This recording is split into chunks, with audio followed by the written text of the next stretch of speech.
Hello, this video is part of our series supporting residents at the end of life. Our topic today is assisting families at the end of life. Welcome, David. I'm Renita Falkenstern, and with me today is David Maginley, our presenter for this series. So good to have you with us again, David. Thanks, Renita. Great to be here. Good. So I'm just going to open up. What does death look like? Well, it looks like nothing I imagined before I became a hospital chaplain. I had no exposure or experience with death. And it was a deep dive into the universal reality that we are all mortal. Death looks like many things. Death can be very peaceful. Yet even when it is without much physical pain, there is still this huge emotional weight upon those who are there loving, those who are there providing care, nursing care, and medical care, and a massive emotional material within the dying person. So death, what does it look like? It looks, I don't even know how to put it into words. The raw essentials of our humanity, the most beautiful, astonishing expressions of compassion, connection, and love. When death goes well, it affirms the gift of life.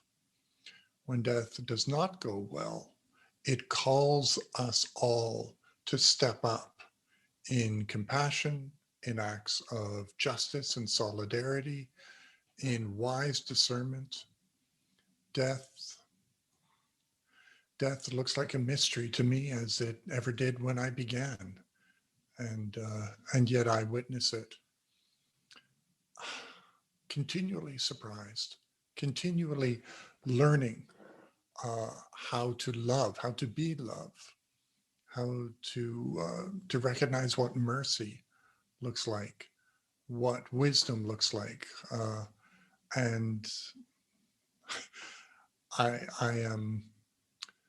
am stunned into silence every time and moved to simply a sense that I'm on sacred holy ground with something I cannot understand, but I will eventually experience. I don't know if that helps, but it may impart how vast and huge this experience is. Yes, I've heard that by the way a person dies, it can either bless us or traumatize us as the family. So I think that sounds similar to what you're describing. Yes, I do find that death will amplify the foundational dynamics within a family, that which is reflective of how love has been compromised through, right? Because we do not know how to love. When we don't know how to love, we end up injuring or imparting there can be a sorrow that remains within our hearts and perhaps of those we love. But when we do know how to love deeply, ironically, we're giving ourselves to that imperfection with compassion. And that seems to bring hearts and souls together. So death will amplify this homework in a family. And that's why it's so important to be gentle and discerning in the entire process. Thank you for that introduction. So how can we be deeply present while we are grieving, or when we are also grieving? We can do so sporadically. Don't look for any consistency in being deeply present. Being deeply present requires a great sense of humor with yourself, a great compassion for your turbulent feelings and your erratic thoughts, a great acknowledgement of what you do not know, right? To recognize any anxiety that rises within you, to recognize that as evidence of unfamiliar territory and of the the ache and the longing for things to be different in any way, to be different and better, right? That's what it is. Even the recognition of that can help bring you back to yourself and into this moment and stay with what is, because the moments are becoming so rare, could be as rare as the next breath. So, how can we be consistent with it when we're grieving is monumental.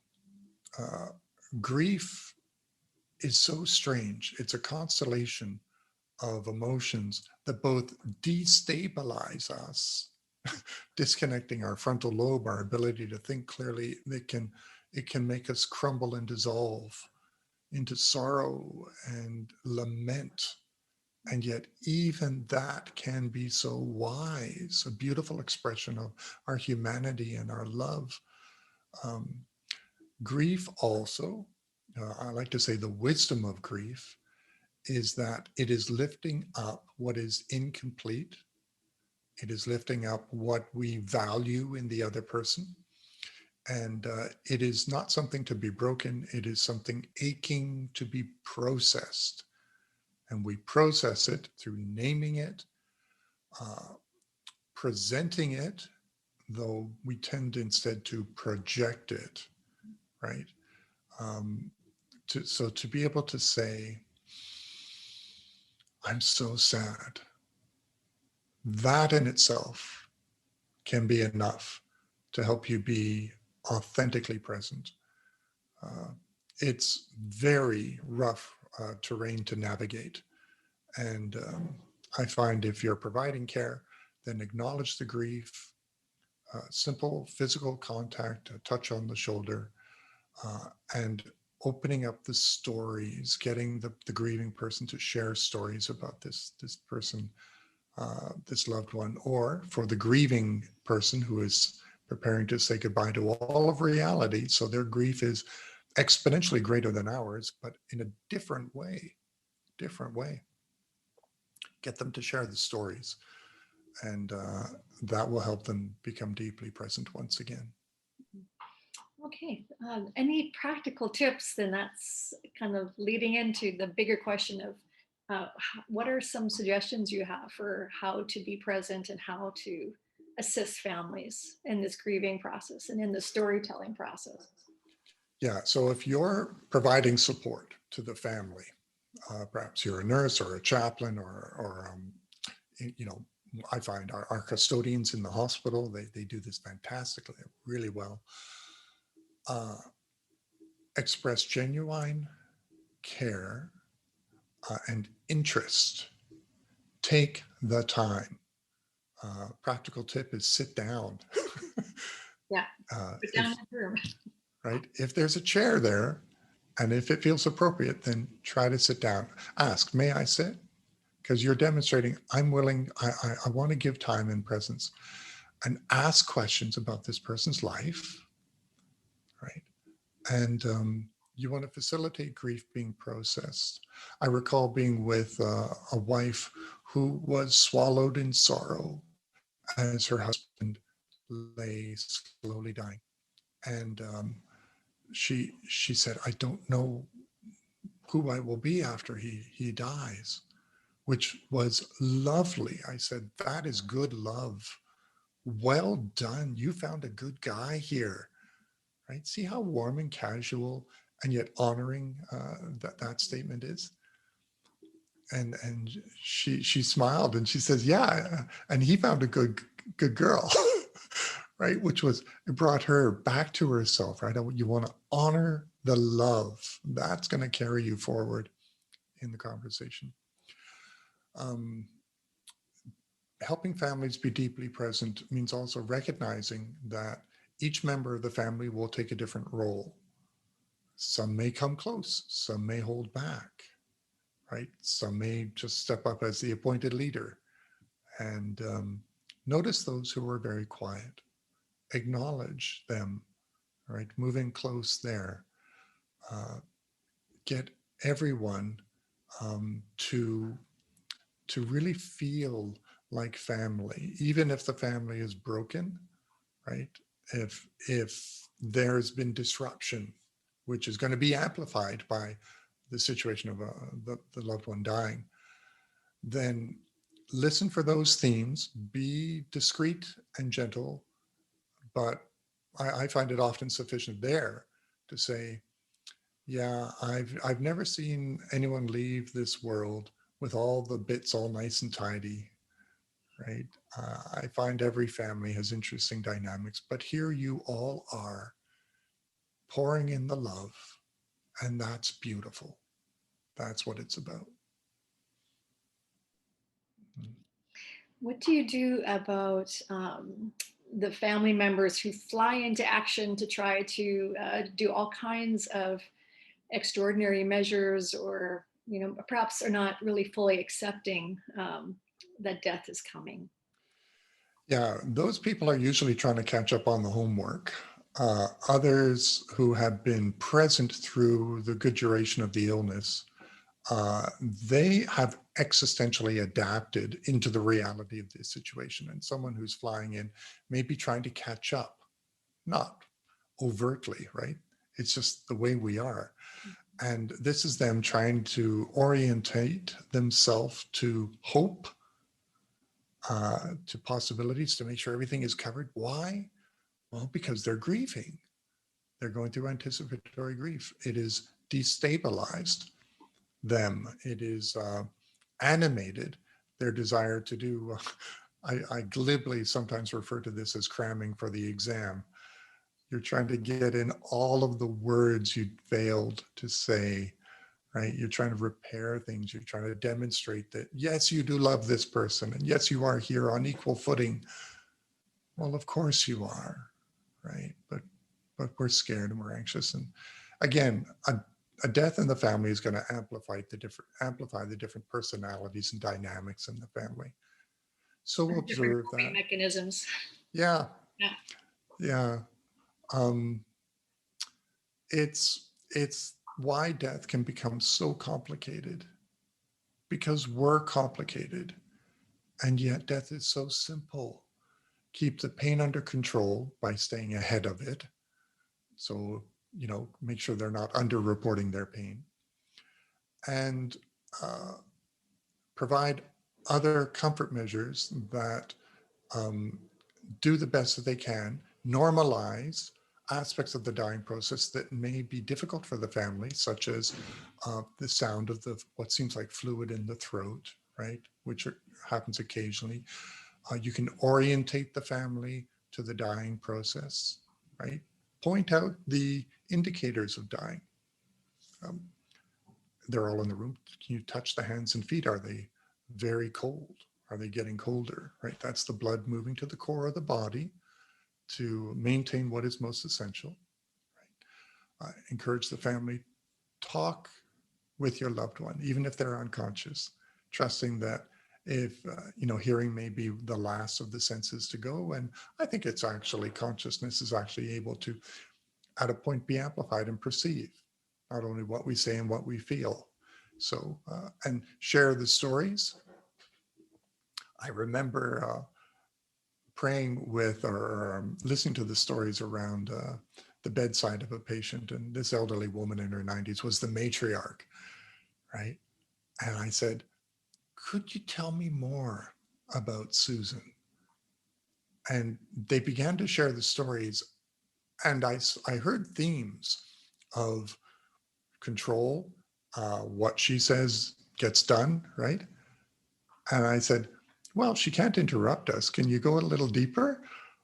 She sounds like a headstrong woman, right? You wouldn't mess with her. Oh, no, wouldn't mess with her, right?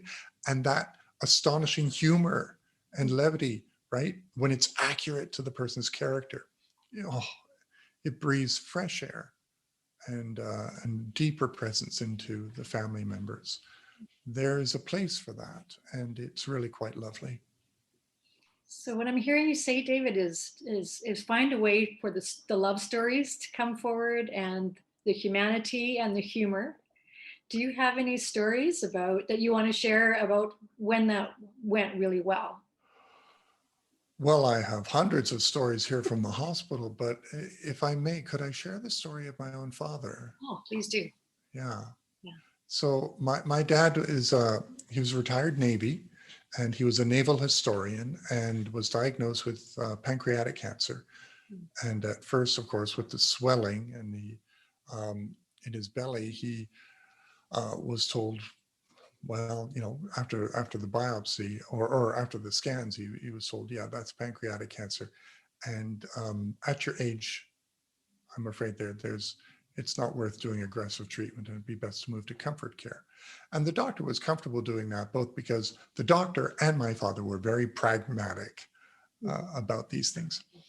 So it was really wonderful. My father called all of us five kids and step relations and grandkids, called us all together, and he said, "Here's the reality. I have pancreatic cancer. I'm going to be dying within the next few months, possibly sooner, and we need to prepare." So, like a good captain, he took control of the ship, right? And he got his advance directive filled out, which let us know that he did not want really invasive procedures or anything aggressive. He reported his pain, sometimes not as well as he should, right? Suppressing that and just wanting to keep control and calm. And that was a way to protect us and him also protecting himself from the reality of pain. But we encouraged him, no, don't be shy about that. He got palliative home care involved right away. He got his apartment set up for access for a hospital bed if needed. It wasn't. And then he allowed us to come close and provide care for him. And this was the most significant thing. He let us step up with our own particular gifts. My brother, who's in finance and accounting, he took care of the estate.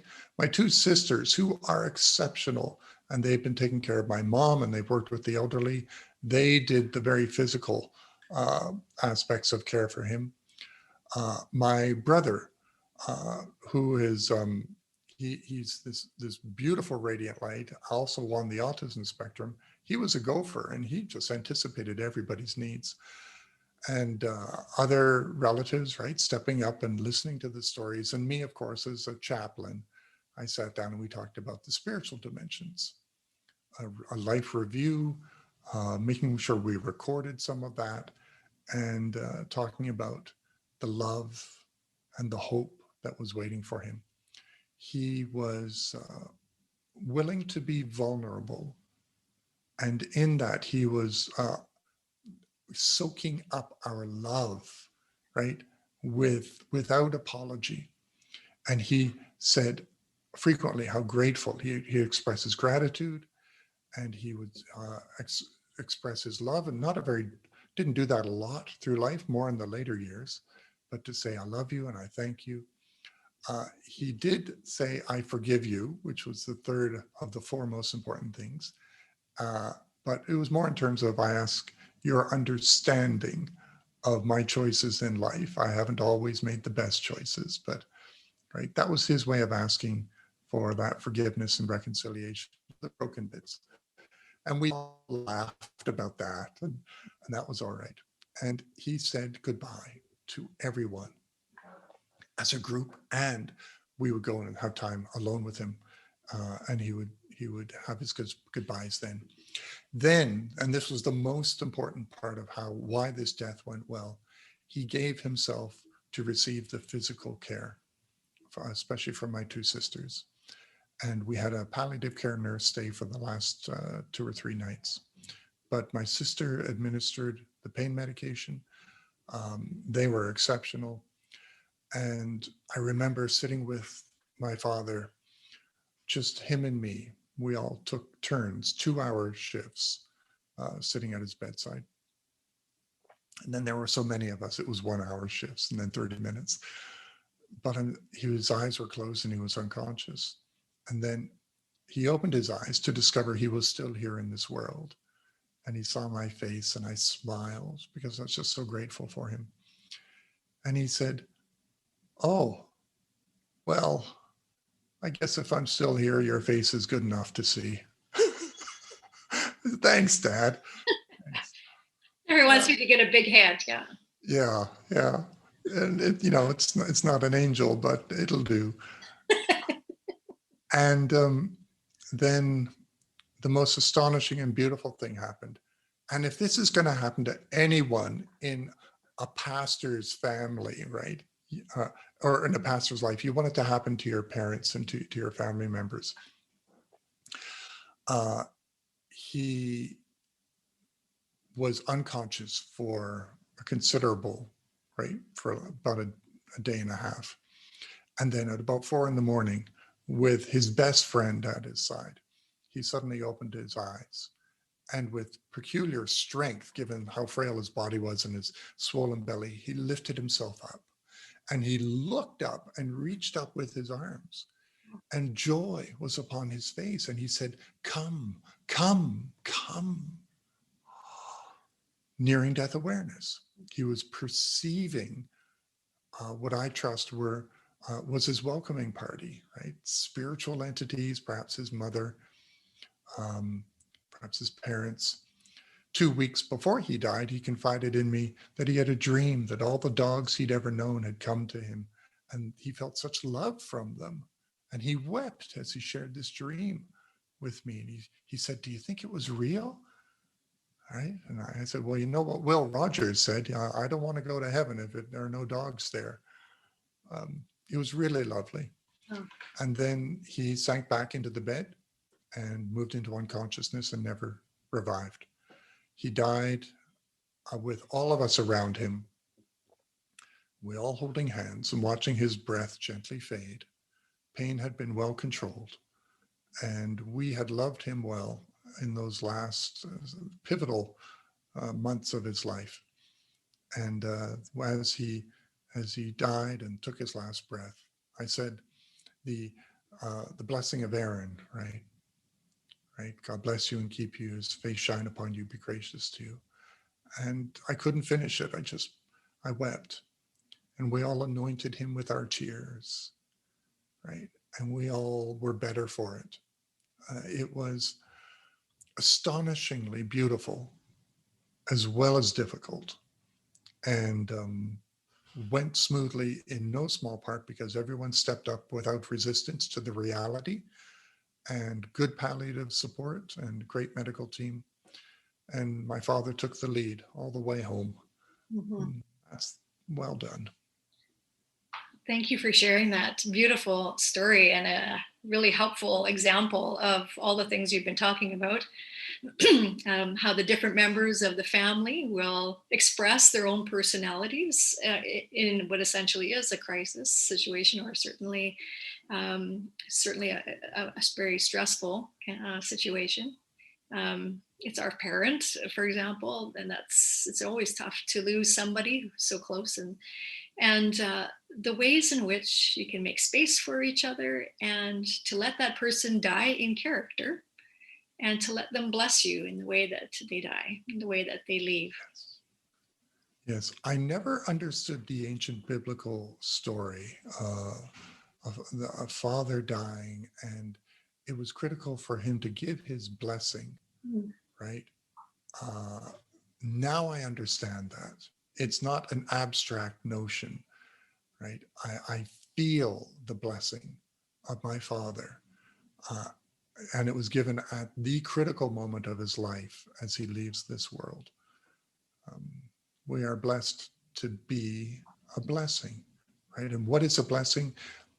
I really feel it is a, an aspect of incarnating and imparting the grace of God that says, even with all the broken bits and all the foolishness, even with all the nonsense of our humanity and sometimes the pain of our choices, we are infinitely loved, infinitely understood. And love calls for nothing other than reconciliation and belonging once again. Well said. So the other side of it is with, for example, with COVID now, we've seen when that's not always, we know you've given us an example of what death can be when it unfolds in healing and loving way. What about when that can't be done that way, right? COVID has made it, we're coming out of it now, but yet I think some of the trauma will remain for families who have not been able to be with their loved ones when they were dying. Any thoughts Oh, yes. about that? Even though we are a culture that has largely lost its ritual vocabulary and appreciation for ritual, we know it to the bone when somebody is dying and we cannot be there. We feel the significance of belonging, and that at this moment, it's so important to be present. So, what do we do during COVID? Here in Halifax, only 2 people can be present as a family members as a person is dying. So, use technology. I know it's not the same, but being able to be on the phone, if not on a video, to see, to be present, to be included in some way is therapeutic. A second thing is to honor the broken bits of life for the one leaving the world, that they would have to choose who will be with them, right? Or that they can't have everyone with them. They will lament that. Um, they they leave this world in a very imperfect and strange way. All we can do is be compassionate about that, exercise best practice, and do what we can to shorten the span of this pandemic. Um, Leaving this world, we want to say goodbye. We want to say thank you. We want to say I forgive you, but we can't do it when people cannot come to be with us. So, all the more reason to get that homework done early. Don't wait to have the conversation in the crisis. Do it now. If you know that you are ill, or even if you don't, have the critical conversations now. Don't wait to say those words as you're leaving.